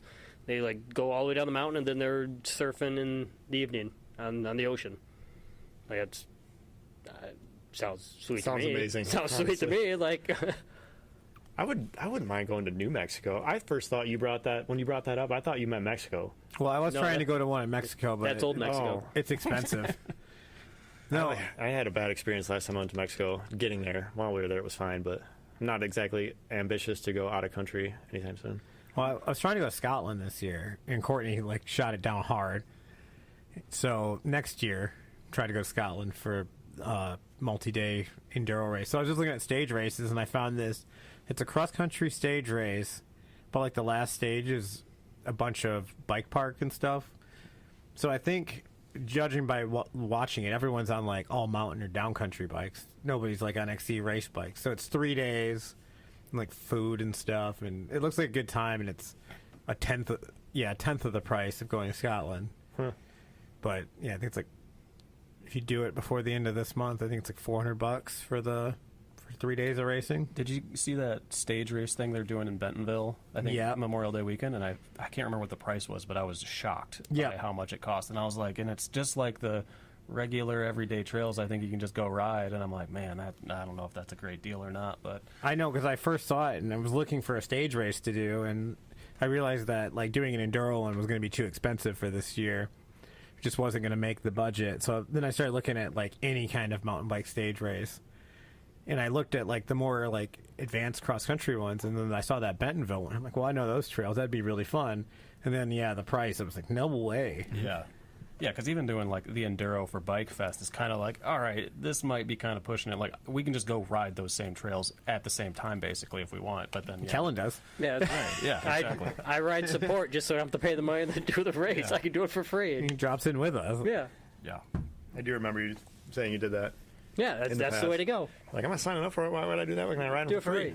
And if one of you crashes out, I just take your tag and finish the race for you. Nick Slayton's really good at having other people race for him. I did that for him in the straight rhythm last year. I forgot about that. Thanks, Nick. Boom, roasted. I thought about having him come in with us, but it's like he's here now because that's about how much he would talk. that is true. Did we ever put that episode out with Nick? Yeah, it's Yeah. up there. There's 2 Nick Slayton episodes. Okay. And then there's the recaps of the days we did at Bentonville Bike Fest. We learned a valuable lesson with Nick. We learned you don't say, all right, you ready? Go. And then we start the podcast. We just start talking, and then next thing, you get 10, 15 minutes in, and they're like, are we going to start? And we've been rolling. If you don't give them that, okay, go, they just talk like it's normal and don't even realize it's going. Otherwise, they clam up real quick, and Nick was the poster child for that. Nick was all talkative, all right, go, and he just went, I mean, he wasn't Adam Raphael. that is true. But I do think that having that experience kind of spawned the roll in or whatever we call it, Yeah. right? Which I think is the way better way to go. Oh, It's yeah. hard with these. It helped everybody. But, The live yeah. stream all of a sudden changes the dynamic of doing Oh. it. You can't do the live stream with certain people. You can't, because you can't say, okay, go. But, yeah. Apparently, you can't do it with me because I can't get the fucking thing to work. Leave the old guy to do the technical stuff. That's very annoying. It's because I made this stream before we had the Streamcaster, so it wasn't connecting to it. Oh. That's what it was. Oh. So, the next ones will all be fine because I, prepped it to do the right thing, but this time it's thinking it's a webcam and not this, and Oh. so it wasn't picking it up. So We figured it out. it sucks because, I would figure we'd have 10, 15 people chatting with us right now, but unless they have the link that you That is, yeah, it is true. probably didn't even know how to post the link onto the Instagram story, did you? I posted it to the chat. The chat? Yeah. Oh, so I see. Okay. Yeah. My Instagram's I'll do right it later. You'll do it later. So people can, After the live show is concluded. I will do it when people don't have to click on a link to exit out of the live stream. you could have That's my excuse because I don't know how. But how do they get to the live stream? So, Nick, tell me about something else. Kellen still doesn't know you can't put links into would Instagram post. Oh yeah. I would really like to talk about how to share a link properly. It's copy and paste, isn't it? I'm old. But yes, for the record, links do not work in Instagram captions. Oh, well. And you can't copy them either, so... Well, That I did know. I did know that didn't work. I showed you how to do it in a story last week. I learned by failing. Like, you create a sticker, you drop the link in, and then you change it to a short little cute thing for people to click on. Well, I'm one of those people you got to tell me like 5 times. just ask Ann. As soon as I saw that there was not a single other person in this chat room, I was like, he didn't post it. He said he did. Looked at his phone and forgot what he was doing. Started listening to me interview Nick. I got too into the conversation. Well, now that we're 53 minutes in, it's probably not the best time to do it. We'll just start over. Yeah. Next thing I have to do is figure out how to put guests on here. Like, that's the next one. Like a Teams meeting or something? No, I found another way to do it, but I mean, kind of along those lines. I know how to do it. I just need to make it happen. How are you doing the mountain bike Lynn? What's her name again? Caitlin. How are you doing the Caitlin podcast? We, what is it called? Pod Ninja? We're going to go on Zoom, and she's going to show up on, what's another one, Teams or something. So we decided to go to Ray's, and she was like, oh, we're going to meet you there. We'll have fun at the bike park. And then For weeks. Yeah. We planned this. And then we got a text like, I'm here. Where are you guys? I'm like, we're hanging over here. She's like, where? I'm like, she's in another country, a different bike park. I'm like we haven't talked about this. And I talked to her like that morning. She's like, you're still coming, right? I'm like, yeah. She's like, yeah, we're going to leave real early in the morning so we get there right at open. I'm like, okay. Yeah. Beat the snow. I'm like, cool. You staying the night? She's like, nah, I think we're just going to drive home that night. she showed up in Canada, and we're in Ohio. She's a fun follow. Her stuff's cool. She's talented. Mark's coming on, too, her boyfriend. He's yeah? super fun. We were really looking forward to riding with him, and then she had to tell him that she went to the wrong bike park. Dang it. Oh, she was at Joyride. You guys were at Ray's? Yeah. Okay. Yeah. She sent a message. He sent me a message like right after she told him like, poop. So we definitely have that whole thing we get to give her crap about. But no, fun. there's like a free thing for OBS that you can bring guests in with no time limit. And I've tested it out at home, and it works pretty good. I just have to like take a picture and make a scene, so it's not black space and like in between us. I So see. Okay. I'll build a scene. I noticed that my sponsor logo that's going there, I forgot that I put the watermark there. So when the grilling company one comes up in the building blocks one, the watermark's in front of it. Yeah. Don't get to practice with that at home. You can't practice live streams. That's the problem. Like, it's so stressful to like go and set up a live stream and do it. Can you like set up a live stream but like make the stream on YouTube like private or something? That's what I do to test it. But even then, like, I can't FaceTime myself to like test it. Like, I tried. Gotta have someone to do it with you. Yeah, and no, everyone's always busy and I'm like working on it, so I'm out like call Courtney in the living room. Like, to your phone. Some of Brian's live stream practices are pretty funny. He sends to us. Yeah, Was the Just the random stuff. Yeah, this is Brian, and I think this is going good. was the I one need you to sent change to me? this, do that. That was a practice. Okay. yeah. No, it's posted. I was watching it. I was waiting. I was getting gas, but I had to like wait to go get gas. I was like, I'm finishing this. Like 2.5 minutes of me making fun of you. Yeah, just made a practice one, just ripping on Kyle the whole time. Those jokes, the ones you were doing, are my favorite. Brings you right back to being a kid. The ones I can't say on this live that stream one. because we're like really doing it. All the football dads would do it. And it's Yeah. just like, oh, jeez. Now I'm old enough to be a football dad. Now I can do it. It's great. Except I can't, so whatever. At least not on a real live stream. No. No, I don't think anyone's watching currently, and I can edit it out later. I feel like riding BMX, like that was primarily just making fun of each other at the skate park, and I feel like that dynamic does not exist quite at that level with other like demographics of cycling. Like there is a little bit, but it was just like you go to the BMX, you go to the skate park, and everybody's just like ripping on each other basically the whole time. And but you get into road cycling, mountain biking, it's just like all these totally different demographics of people. Where like if I ever meet, like if I see somebody, I'm like, sometimes I just know it's like, yeah, that dude used to ride BMX. It's like a very specific person, and it's just like part of the culture is just making fun of each other. Mm-hmm. So I was in this big Zwift Discord on Monday night, and the guy was like, we're talking about Strava, and like if you do a ride with like 40 people, you can give them all kudos at once. And the guy's explaining it, and like if you go to your ride and you go to view everyone you ride with, and you shake your phone, you can do it to all athletes. And I've always called it jerking your friends off. But only like 4 people thought it was funny in the Discord thing. The people that thought it was funny really thought it was funny, and the other people did not think it was funny at all. So you're in a group, you just take your phone and go, yeah, give them the kudos to get up. That's exactly what you do. Like Zwift did that on purpose. Yeah. Oh yeah, they had to. That's funny. Good one. Yeah, because like they could have easily just put like a button, right? It just pops up automatically. It's like, no. what's it gonna say? Thumb all. Yeah. I wish it did. It'd be way better, right? Yeah. And also like this function is not advertised. Like, yeah, it's a hidden thing. Yeah, it's like you only hear about it through other people. Like, oh, by the way, you can just do this, and it's like, okay, well, why did they hide it as well? That's a Tesla. One of those little Easter eggs. Yeah, right. We'll all be sitting at Bostwick Lake after a gravelation and be like, oh, did you guys jerk everyone off? And everyone will get their phone out and do it in front of them. Well, like riding like road bikes and gravel bikes, there's somebody up front pulling, right? And whenever somebody says somebody like pulled or something, I'm like, guys, please use the proper terminology. You need to use the word tug. Yeah, this got off the rails quick. I was say one of the few safe places is bike trips with us, where you could definitely get made fun of. Definitely love. Yeah, there's definitely a little of that, especially like our last Bentonville trip that you saw the video of earlier, that Kyle made already.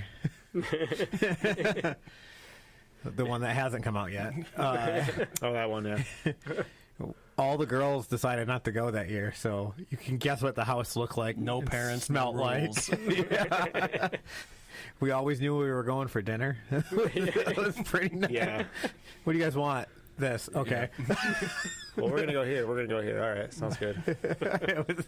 That trip was so fun. Yeah, it was a good time. Yeah, the little video that you put together, I kept using for promo because I thought it was a good indication, especially because I kept teasing that Kyle's video would be done. Has it been started? Oh, yeah. I started it.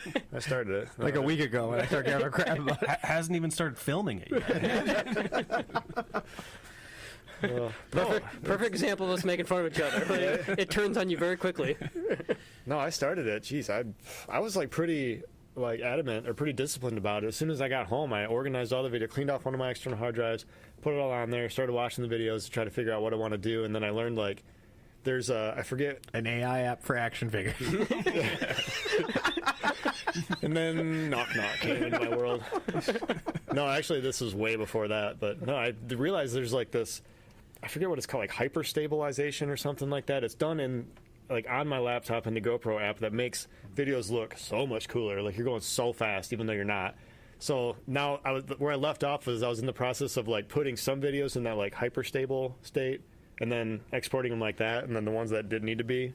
So our chip looks like we're really good. What do you mean? What are you trying to say? It looks way better. I think it's just like a stabilization thing, but no, that's kind of where I left off. So, and we're at the Mad Hatter Trail. Is where I left off. Oh, it's pretty far in there. Yeah. First day, right? Oh, was it? I think it was first day. I don't know. We went to 4 places on the first day, so it was probably the first day. We do cram a lot of riding in when we go. Yeah. Well, no, the first day was the Thursday we got there, so it would have been the second day, I guess. I have no recollection of what we did any day. I have to go back and look at the Strava to see I where can't and that when far. we went. I got videos time stamped, all in order. So I'm gonna relive the trip before you guys do. I know that the drone issue and Nick burping maybe. Oh, I forgot about Nick. Yeah, because that. Dude. I just know that happened when I was doing the gravel race. Yeah. Because you guys went and rode wherever, and then went to like a Mexican place or something. Yeah, My abs hurt. I like pulled muscles. I haven't The laughed that hernia I hard. have now might have started then. I haven't laughed that hard in a long time. Well, first the drone thing was funny for you guys, right? But then at the restaurant, oh my gosh, like your stomach, like I haven't laughed this hard in so long. Have we told the drone story at all? Like, give them a quick rundown of what happened. The drone? We've told the drone story. Have we? Quick, give a refresher. we've had. Like a quick refresher. What happened? Yeah. So we're getting B-roll for this video that we're doing, and we had the idea of like packing up the bikes at the car and like an eighth of a mile. It's right by my property. I bought. It's a eighth of a mile from the trailhead where the zip lines are, like little kid zip lines, not like real ones, but they're more fun. So we're- action figures. Yeah, we're gonna follow the truck after we load up the bikes to the Mexican restaurant. We're gonna get margaritas, and it's gonna be this sick shot. And the drone's gonna follow us there. It's gonna be great. Well, Well, he launched it out the window at a stop sign. Like, just left his, stuck his hand out, launched it from the stop sign. we should have known it was gonna go bad because at first we're like, you should get the water tower that says Bella Vista on it over there, and he like sent it and it lost connection. And I don't even know how we got it back. Yeah, you'll see it's way over there. It's like 11 miles over there. I don't see it.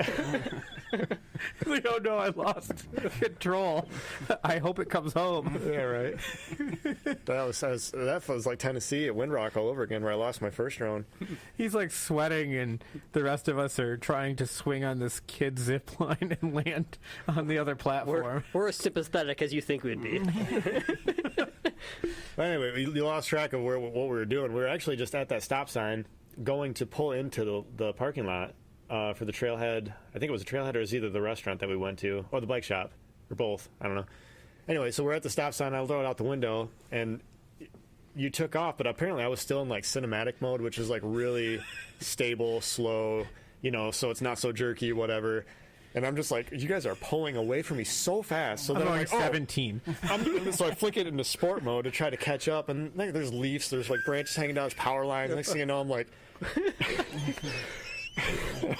I can't see like what our truck looks like because it's just completely different, right?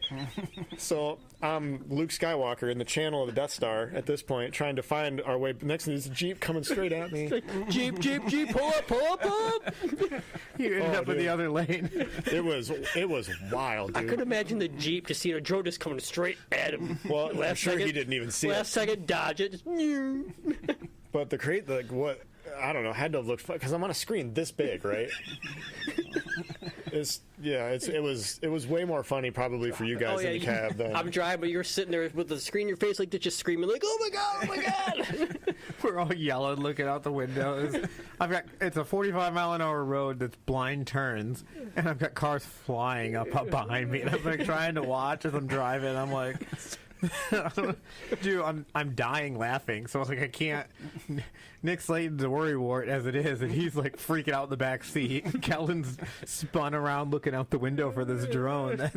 Well, I wanted to just go up because if I go up, I can find where we're going because we're not going very far. But like I said, everything is just trees over the road.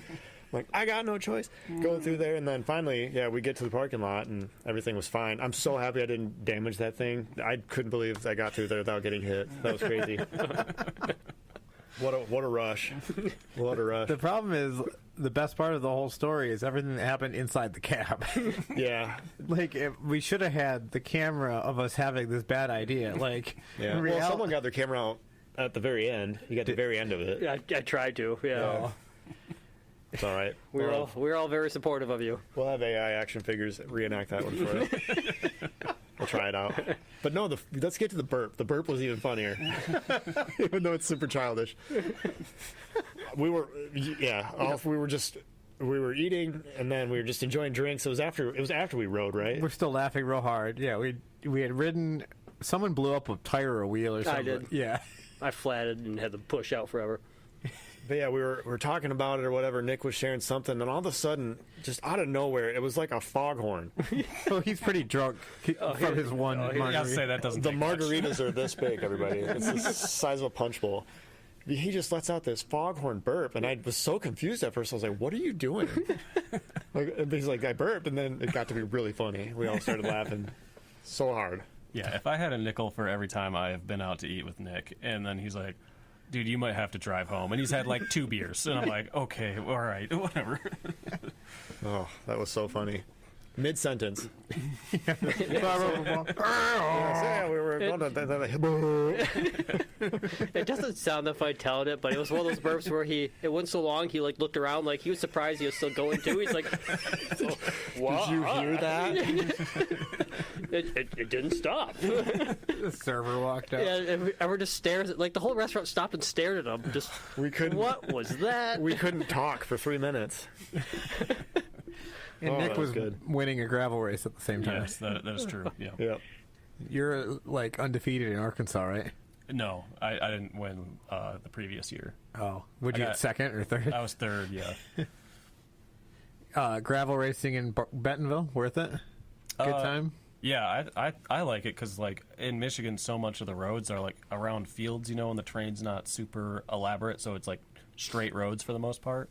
Where down there, all the roads are a lot more windy, and I like curvier roads. I think they're more fun. Like, I'll purposely make routes to go ride where, like, I find a random road on the map. I'm like, oh, that little section of road looks fun, so I'll ride out to this, like, 1 mile of road just to ride that and then come back or something. So, but, yeah, the roads are a lot more windy and curvy, but it's definitely way more, like, gravelly, I guess, if that makes sense. A lot rockier roads. Are you interested in doing the like sugar? What is it? Little Sugar Epic or whatever? I don't know. I mean, I've never really looked into it, I guess. I'm like kind of the only thing I ever worry about with like gravel rides and stuff is like how hot it's going to be. Like I don't really care if it's going to be rainy or whatever, but like if it's going to be super super hot, and I know it gets super hot down there, like the first year I did that gravel race down there was at Bike Fest was like the sweatiest I've ever been in my life.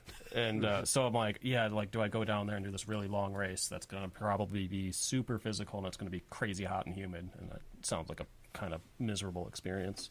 We'd go and support you the same way we supported you in the last race. Yeah. By having margaritas at the restaurant. The love was felt, guys. We said good job. Your pie will be in the video. I don't remember what I did with that thing. Oh, I think when I got back, I gave it to like a buddy of mine or something. But yeah. You brought it all the way back to Arkansas? Yeah, I guess. Or yeah, I mean, I don't know what else I was gonna do. I didn't want to just throw it away. It wasn't a type of pie I enjoy. But I'm like, somebody's gonna want this, I guess. So. What kind of pie was it, and why didn't we eat it? Pecan pie. Ooh, That's why. Yeah, I like a little bit of it, but not like a piece. yeah. It was cool to get a pie, but nah, not my top choice in terms of flavor. So pecan pie is winner's pie. Well, dude, it was a whole box. I should have just asked if I could get a different one because they had like a big box of all the pies, and it was definitely just like all different flavors. And I should have just asked when they handed it to me, like, "Hey, can I get like that cherry or blueberry pie or something?" But Nice apple. I just took it and walked away. So Mistakes are made. They do have pretty cool prizes and stuff when you do well at that thing. I don't like that they moved the festival back to the middle of June. yeah, that this sounds year? brutal. Yeah. It's gonna be even Absolutely hotter. brutal. Yeah, I was thinking about going in the beginning of May, just because. Well, I guess no one from work's gonna watch this, but my grandma died Christmas Eve, and her funeral thing is May 9th, but like 3 days off for it. So I was gonna take the long way to go to my grandma's funeral through Bentonville, or Knoxville, or Brown County, something like that. But you gotta use it, right? Right. Absolutely. I think what we should do is say, hey, we got a person to take good photos here. We got a person to take good videos here. You want to sponsor us, Bentonville, and put us up in a place and give us some free race entries? Yeah, we'll have the second video done by then. We can use. Oh, yeah, there you go.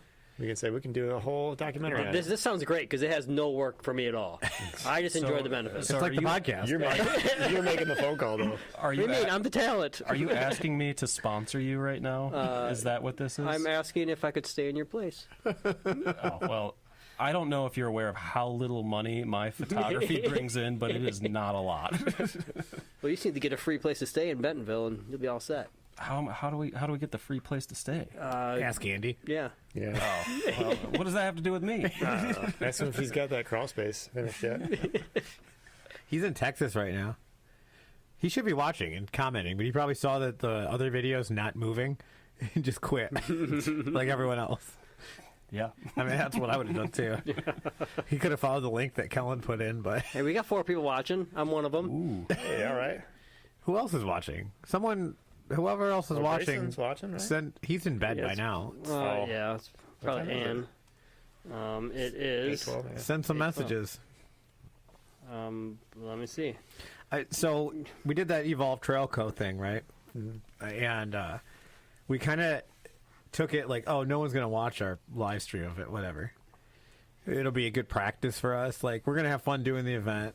We like the guys. We like what they're doing and stuff. And I'm like, no one's going to watch this, especially like live or whatever. Yeah, we went in as this is just a practice gig. Like, who cares? Like, I mean, we did it well. And, like, we treated it like, Sliders on. Hey. oh, uh-oh. Missed the good stuff. So I get done with the stream and I close it and I'm like, 200 people watch that. Like, oh shoot. Yeah, there's 200 people watching it live. I would have said a lot of different things if I known that. Yeah. Like I mean, we had fun with everyone, but we probably would have cycled guests a little quicker Yeah. and like done things a little bit different. Like if we would have like planned it out a little bit. Mm-hmm. We, like going into it, we didn't know what or who we were like how we were going to handle it. Like, I'm going to do an hour and a half. We're going to donate a jersey, and we're just going to keep this thing entertained while everyone else is like meandering around doing stuff, and that's what we did. But we got done, and by the second day, it was like 300 people watched this. Oh, sweet! I wouldn't have been slamming bush lights and like getting up and walking around the table. So you play it back and it's just you wasted. And you're like, oh no, like, this isn't a good look. Yeah, that's the thing is you don't know, and I love this.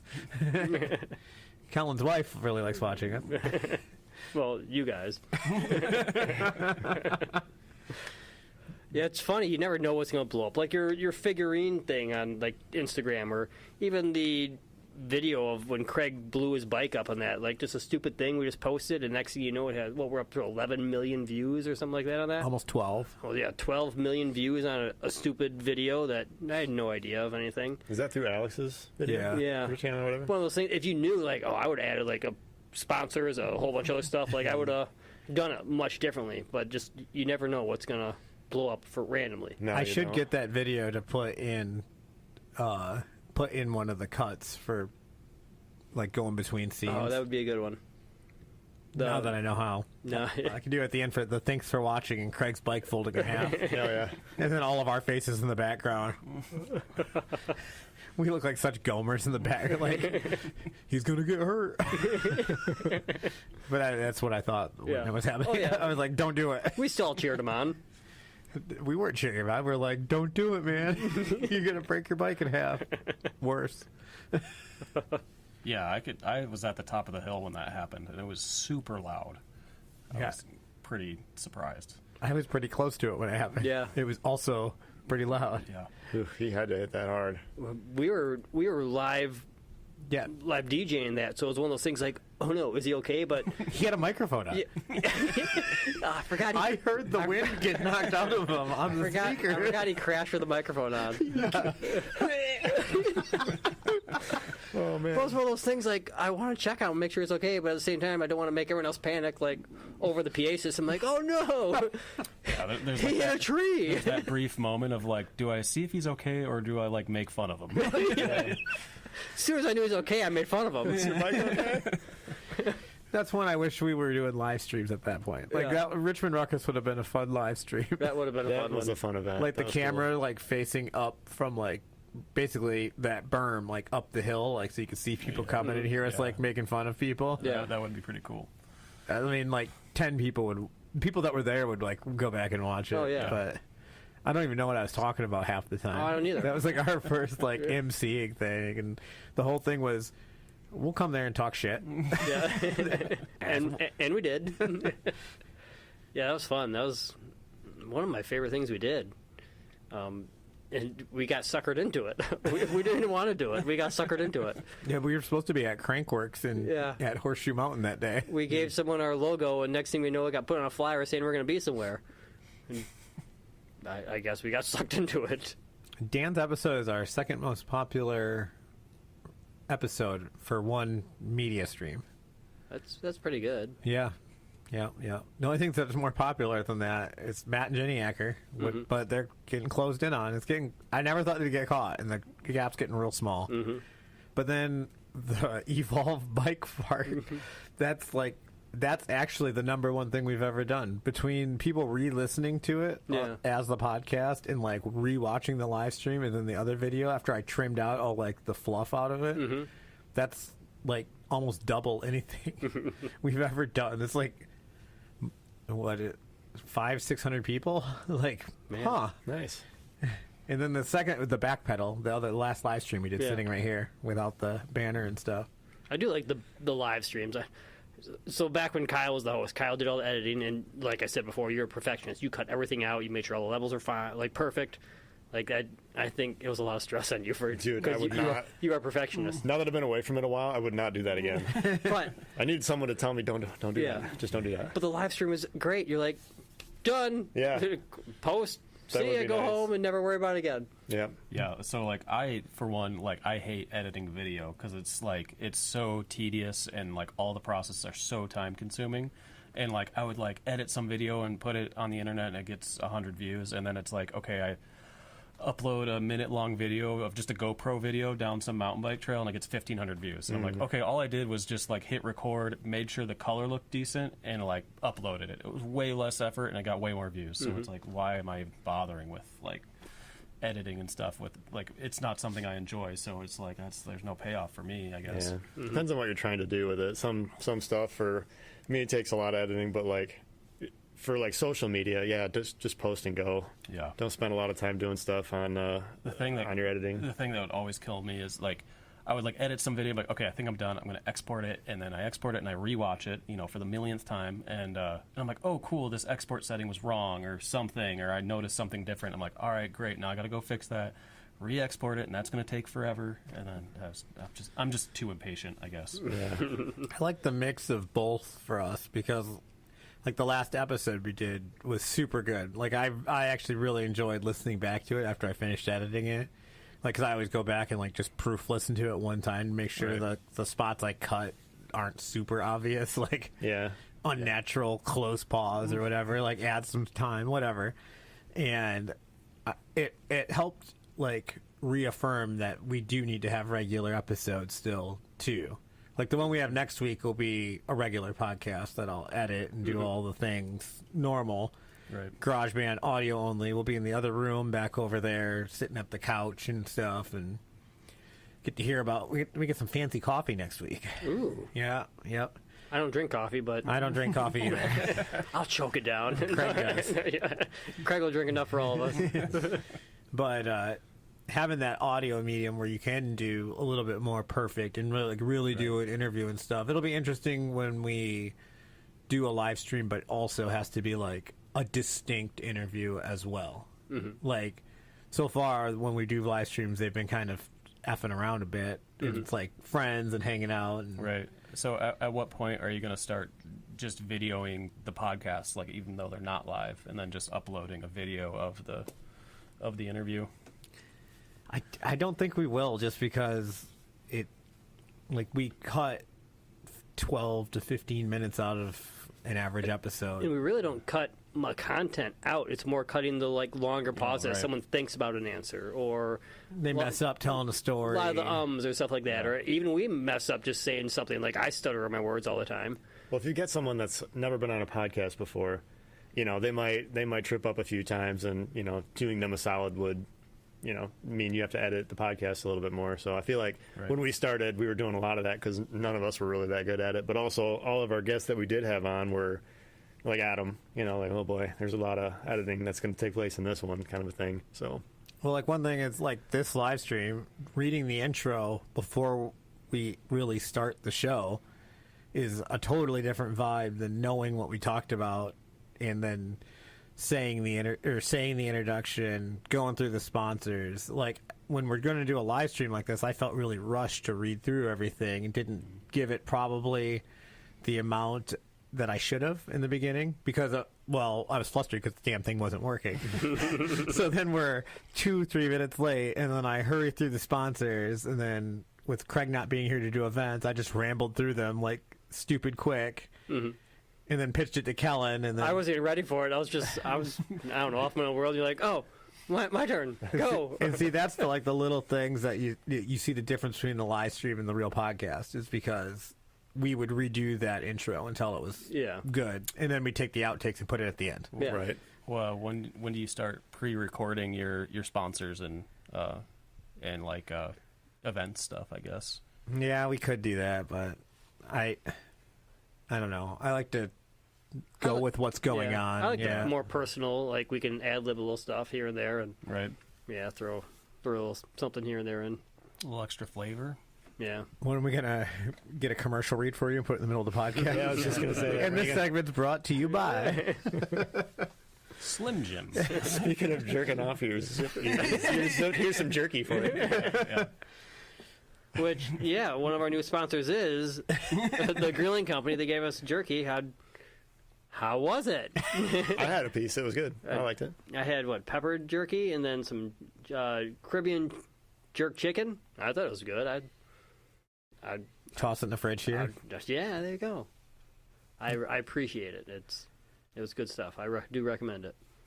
Yeah, it's weird with the way things have progressed. Like since you've left, Kyle, like the amount of things that have changed. Oh, there's been a lot of changes. Even coming back now, like what's your biggest thing? Like, oh, that's better, or they're doing that different. Oh, you have sponsors for one. That's pretty nice. The fact that we're recording in a room that's got a lot of sound absorbing fabric on the wall is also helpful. Mm-hmm. Also, that I'm not having to do the editing after it is pretty nice. You get to just leave. I get to just enjoy this part. This is nice. Yeah, just go home. I will say that one thing that does kind of stink about the not live show is that room is fairly colder than this room.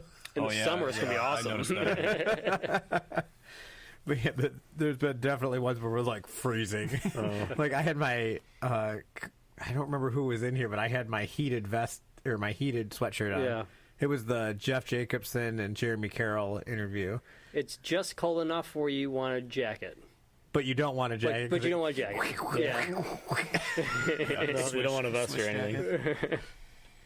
But I think did you happen to see my story I made the other day about the 6 gingers in the top 10?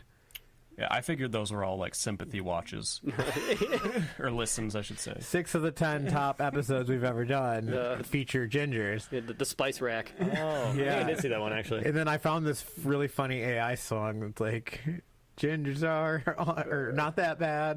They've got souls too and stuff. Like I watch those reels with my sound off, so I never hear anyone else's song, but I always add songs when I do it, just in case someone's got it up. But that was fun. It got like quite a few responses. But it is funny. Yeah. I mean, 6 out of 10 of our biggest episodes out of this is 53, I think. Yeah, 53. Gingers. Wow. Like, Not me. I was gonna say, can you count every episode though? I mean, Matt Acker, The Acker and Jenny was a good episode. I enjoyed that one a lot. still number 1. Brandon Munson, who I'm honestly surprised he didn't show up randomly in the middle of He it. knows he's probably banging on the window out there. Kyle came to the front. I'm like, I'm pretty sure I said yellow door. Well, you did. I didn't know how to get to the back. I parked way over there. You said parking sucks, so I was like, I'll just park in the first spot I see. So I walked a block. Who else we had? David Brower, Jeff Jacobson, Cowboy. Jake Lombardo. Yep. That was Jeff Jacobson. Yep. And then I counted myself for 1. Is that all 6? That was 6. I only know you by your spice names. Ginger, cinnamon, cayenne, cumin. Isn't someone nutmeg? Yeah. So there will be a spice rack at some point. There will be a spice rack episode. All ginger, no soul. Well, hour and a half in, we could probably wrap this up. Yeah. You guys want to talk about any other trips or anything going on? I don't care. You want to go on a race trip? I want to go on a race trip. First week of well, your wife is what prompted this, so Yeah, my nephew really wants to go. So I'm thinking Solid. March 7th, 8th ish. I used to like the day trip, but now that I'm getting old, I just yeah, I still usually just do the day trip. Well, yeah, but you live closer than we do. Yeah, there's like an hour less, I guess. We rode for shit last time. we were all awful. Not one of us rode like semi-decent. Yeah, Slater and I went, I don't know. New Year's, right? Like New Year's-ish? It was like the Monday before Christmas. And we thought it was going to be, maybe, I don't know if it was Monday or what day of the week it was, but it was right before Christmas. And we thought, like, okay, it might be crazy because, like, all the kids are out of school. And, like, I had been there over Christmas break, and it was nuts. And then there was just a million kids there. And, but it was super dead the whole time, so it was fantastic. You guys want to plug anything before we let you go? Kyle, you need to tell us about your YouTubes, your action figure. Where can we find you all? We've got to also explain how people buy Nick's photos. Craig, listen up. Yeah. Do that, yeah. This is serious, Craig. I mean, Because you shot a lot of races last year. yeah, And, I shot a handful of them, yeah. What, Skirts in the Dirt, Luton, Time Trial, Then Iceman. Lord of the Springs? Yep, Lord of the Springs, Yankee Springs Time Trial, Fort Custer Stampede. Richmond Ruckus. I didn't shoot photos of that. Where can they hire you for the weddings? I was competing. I wouldn't say that. I think I was top 10. I also did a gravel race that day, so come on. But yeah, NickGarrisonPhoto.com. If I'm shooting at a race, that's where I upload everything, and I usually try to get everything uploaded like the night of or like after the race. So I try to get stuff up pretty fast. And I will say that your photos, you usually go to a fun place as opposed to like a lot. Each photographer, I feel like, has their own like kind of brand photo they take. Where like Rob Mendering, who's great at what he does, like I can tell a Rob Mendering photo, Right. and it's awesome because I know like the shots he sets up, and like versus the people that work for him that do it even. Yeah. And like some of the other photographers like that, but you typically have like you come from action riding with jumping and stuff, so you focus around more. So like ultimately, I want it to just like look cool, right? Like like if somebody shot a photo of me, like I want, ideally I'm doing something cool on the bike, right? And I want mountain biking to look cool as well, just generally speaking. Like if somebody else just sees this photo, I want it to be like a cool representation of the sport, So like I've shot a couple gravel races, but I don't really like to shoot them because it's like, okay, this is just people kind of riding down the road, and I'm a guy that buys photos of myself riding down the road in gravel races, but like when it comes to like me shooting the photos, like I don't get that excited about it. And then with mountain biking stuff, like usually most of the trails I've been to before, so I know spots where I'm like, okay, there's like some routes in this one area or something, there's some feature, and I think will like translate well to a photo. And it's like the riders have to like be doing something, right? Because like so one pet peeve of mine is like especially in gravel races, you always see it, the people that like smile and wave at the camera and whatnot. And when I see that and like people do it, if I'm shooting photos, I'm like, you're not pedaling hard enough. Like if you're able to smile and laugh and joke, like you need to be pedaling harder.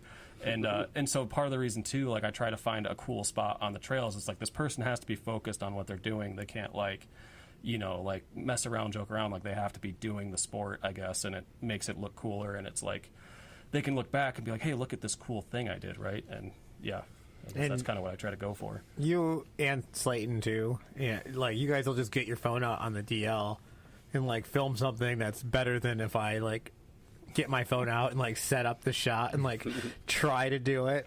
You guys will just like nonchalantly shoot shit. Well, it'll be way better than anything that I try to do. Him and I have spent a lot of time shooting videos and photos of each other over the years, riding bikes or snowboards or whatever. And so I don't know. We're pretty accustomed to that, I guess. And you do it so fast, though. I don't even see your camera get out. Yeah. Like, I'll get done riding with you guys and I'll be like, oh, that's a bunch of sweet stuff that I never saw you do. It's usually a pretty brief interaction where it's like, say there's something I like think, okay, this might look cool, a photo like for me or something. I'm like, hey, can you get a photo of me on this thing or whatever? And like, I might say like, maybe try shooting it from this angle, or he'll just, have something in mind of how he wants to shoot it. And then like a lot of times it's like, we'll try it, and if it like doesn't look cool in the first go, we're like, all right, whatever, screw it, we'll just move on, And there are some times where it's like, okay, I'll redo this a couple times because I think I can do it better, or we can change the angle or something. But yeah, it's usually a pretty nonchalant interaction, I guess. I'll go on a Boyne trip with you, both of you, and I'll see your stories after, and it'll be like sweet videos of us riding. I'm like, when the hell did that get taken?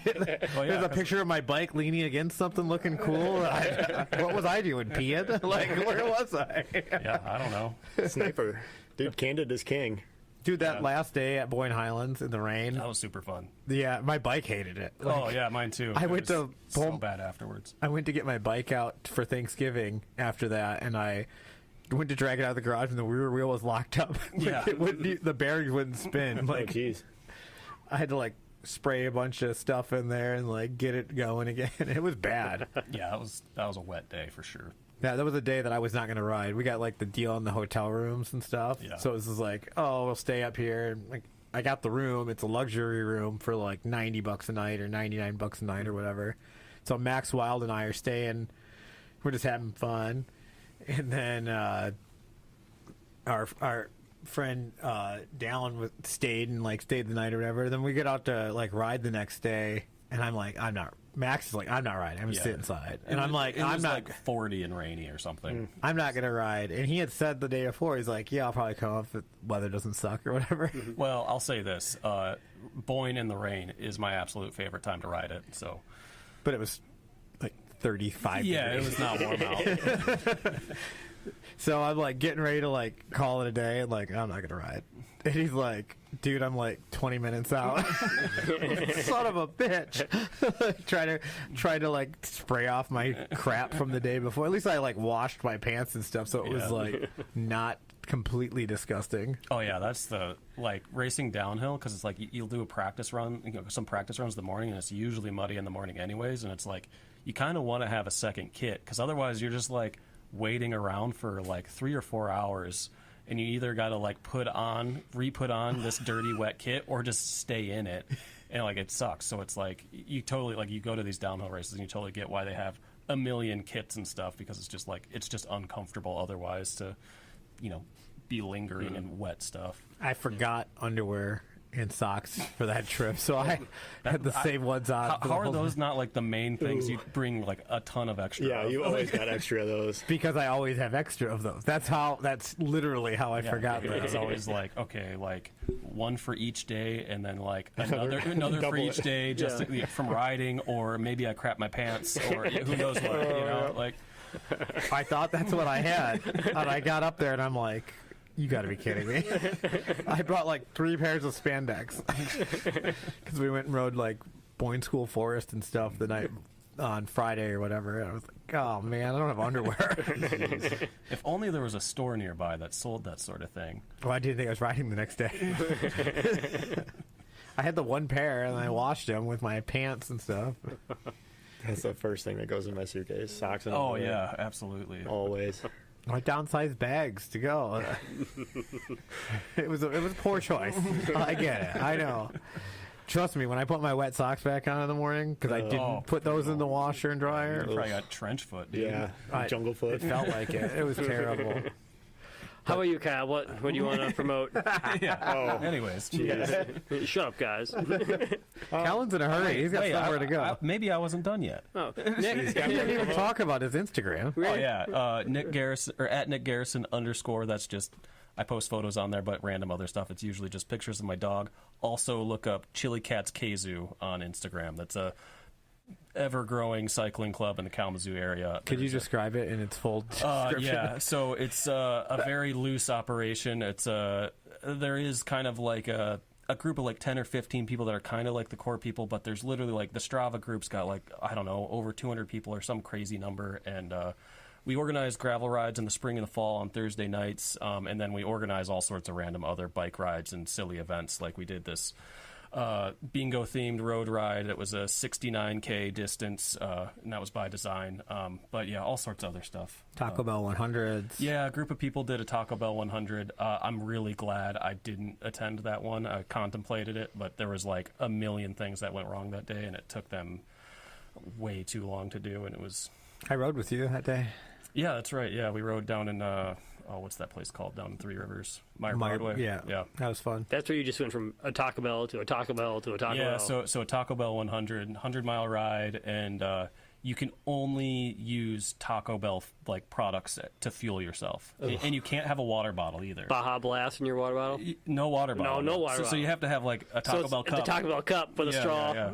Yeah. I have one planned out from my house that's 103 miles. That's got 5 Taco Bells, I think. Yeah, I would say probably, like, I haven't done one, but in my head, 4 to 5 stops is probably ideal. The ones the Chili Cat planned, there was 8 stops. And, like, when I saw that, I was like, this is going to take them all day just because all the time just to be at the stops. And there was, like, 15 or 20 people that did it. So it took forever. But there was, like, an unbelievable number of flat tires that occurred. Somebody broke a wheel. A foot ended up in the front wheel of somebody's own bike and caused a big crash. All sorts of wild stuff. And I was really happy I didn't attend because I'm super impatient, especially on, like, long rides, because it's just like, okay, like I get to a certain point, I'm like, I just want to get this done. I don't really care about anything else. Like, I want to get it over with, you know. And I guess at some point I was brought up. They're like, we're like, Nick's probably really happy he didn't show up to this because he'd be really pissed off right now. If you're only eating Taco Bell, what's in your roadside kit aside from like a tire tube, Toilet paper. Yeah, I was gonna say, underwear, toilet paper. Yeah, so I mean, wet wipes. On like in my gravel bike and my little down tube thing, I do a lot of times. I will keep like a little sandwich bag with like a couple wet wipes in there. I've never had to use them, but just in case, you know, like I've done these, you know, these 100+ mile rides, and it's like you never know, you're gonna be in the middle of nowhere. You never know what might hit you, especially if you're just like down in a bunch of carbs. You know, you might have a bad time. So. But yeah, and then the other thing with the Taco Bell Century is you can't repeat items. So it has to be something different every single time. That sounds horrible. Yeah. We're going to be doing one coming up. Probably May, if you're going to practice for it. That's not good fuel. Yeah, I think that's kind of part of the point. The route I chose actually is pretty cool. It involves a bunch of like the local gravel rides that we already do. So yeah. I posted it on the Pedal Progressions group on Strava, I think, or I posted it somewhere. But yeah, we definitely should do it. Yeah, with less people. I think 5 people. Yeah, a small group is definitely ideal too. Like, get a group that's like, okay, we can all be like a similar pace, you know, and a couple pullers to drag the people that aren't used to tuggers. Who's gonna tug you, Brian, on this ride? I'll probably be doing the tugging. Oh, nice. Someone's got to do it. I'll double Dutch rudder this to the front. Taco Tug 100. There we go. But his group is really cool. I rode with him for the Barry Fall Fondo, and that was fun hanging out with all of them. I got a bunch of PRs on Barry, then I got a flat tire like an idiot. Yep. Yeah, there's all sorts of different, I guess, demographics within the club. As you know, there's super fast people. There's people that like just ride every once in a while. There's people that only ride road bikes. There's people that only ride mountain bike. Well, I don't know if there's people that only ride mountain bikes a part of it, but there's people that do, you know, road, gravel, mountain bike, whatever. You know, all sorts of different levels, ages, all sorts of stuff. Cool. But yeah, I think that's all I got. Okay, Kyle, your turn now. My turn? Okay. Well, I don't have as many plugs that are that exciting, but if you want to check out my YouTube, it's Kyle Klyn, Kyle Klyn. There's just uploaded a new guitar video of a Buckethead song that's pretty sweet, in my opinion. You can check out the Whistler video. Obviously, the Bentonville video's on there. If you want to check out some funny action figure skits, you can go to my Instagram account, Fig Smash, Fig, Fig_Smash. And check it out. If you're interested in doing or having some videos made for your corporate office or industrial, whatever you're doing, you can hit me up on an email, klynker9@gmail.com. Sweet. You do good work. Mm-hmm. Commercial Tool. You could probably go to the website and see the promo videos, or at least their YouTube. It's probably on their company YouTube, Commercial Tool Group. Commercial Tool Group, I think, is what it's under. Yeah, there's a few videos up on their website or on their Instagram channel that I've seen posted already. So if you make sweet shit, get a good video, put it on YouTube. More people will buy your sweet shit for a bunch of money. That is true. And they got cool stuff. It's cool.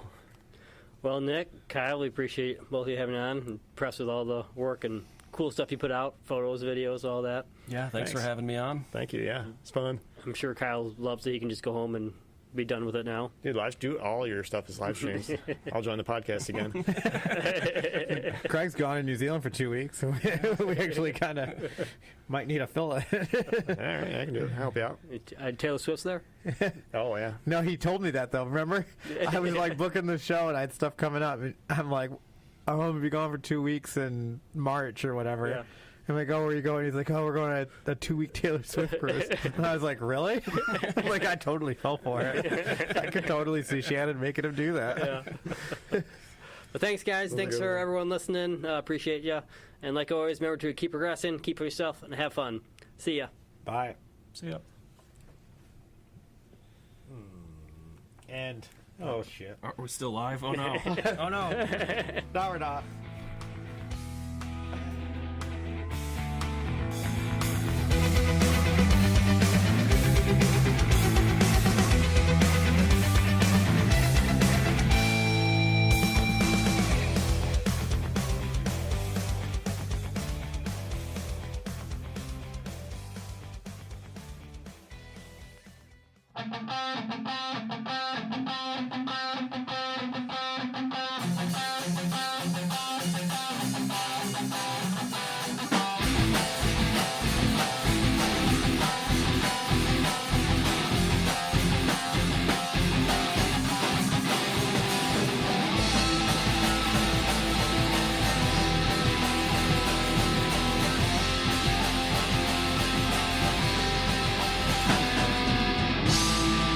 Life is a shipwreck, drifting away.